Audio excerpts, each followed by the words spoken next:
क्या आप बता सकते हैं कि एक स्थल डमरू मध्य और जल डमरू मध्य में क्या अंतर होता है?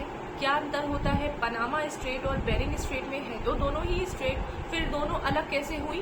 तो hello and welcome to CP smart classes. आज इस वीडियो में मैं आपको यही बेसिक सा डिफरेंस क्लियर करूंगी। कई दफ़ा बहुत सारा कंफ्यूजन भी स्टूडेंट्स को इसी बात पे होता है, पढ़ते तो सब कुछ है लेकिन थोड़ा सा क्वेश्चंस अगर घुमा के पूछता है तो फंस जाता है। देखिए, एसएमएस नाम से ही समझ में आ रहा है, स्थल डमरू मध्य मतलब दो स्थल को कनेक्ट करने वाला एक चैनल।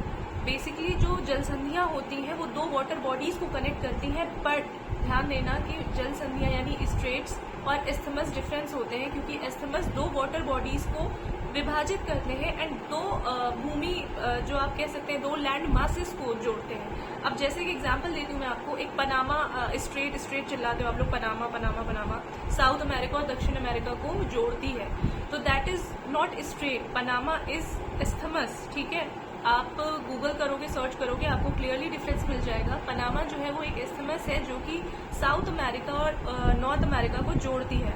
अब अगर जोड़ रही है तो दो वाटर बॉडीज अलग हो रही होंगी डेफिनेटली। तो अलग कौन हो रही है भाई? एक तरफ आपका पैसिफिक ओशन और एक तरफ आपका अटलांटिक ओशन अलग हो रहा है, ये बेसिक डिफरेंस है। और स्ट्रेट हमेशा दो वाटर बॉडीज को जोड़ती है।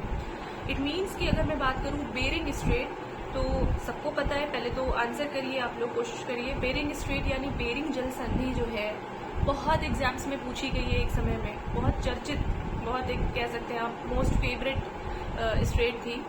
तो ये आपकी नॉर्थ अमेरिका को एशिया से अलग करती है बेरिंग स्ट्रेट। ठीक है, अब कौन सी दो वाटर बॉडीज जुड़ती हैं? आप देखिएगा बहुत सकरी सी एक पट्टी होती है। ठीक है, दो भूमि के बीच में बहुत सकरी सी पानी की पट्टी होती है, दो अलग अलग वाटर बॉडीज, दो अलग महासागर जुड़ रहे होते हैं। तो एक को आर्कटिक, एक तरफ आप आर्कटिक ले सकते हो, आर्कटिक महासागर को किससे जोड़ती है? बेरिंग सी से, बेरिंग सागर से। ठीक है, तो बहुत क्लियर है, इसको मैप में जब आप देखेंगे चीजें समझ में आएंगी। दो एग्जाम्पल मैंने आपको आज दिए हैं, एक पनामा और एक आपको बेरिंग। इसी तरह से दुनिया में बहुत सारी जल संधियां हैं, जैसे कि आपकी पनामा हो गई, जिब्राल्टर हो गई और मल्टीपल स्ट्रेट्स हैं जिनको आप पढ़ सकते हैं। तो आज एक काम करिएगा, अपना मैप लीजिएगा, जो भी एटलस आपके पास हो। अगर एटलस नहीं होता है तो आप लोग किसी भी गूगल से आप लोग इमेजेस निकाल के वर्ल्ड एटलस की, उस पर आराम से स्ट्रेट्स पढ़िएगा और देखिएगा टाइप्स ऑफ एस्थमस पूरी दुनिया में कितने टाइप एस्थमस हैं। जैसे एक पनामा मैंने आपको बताया,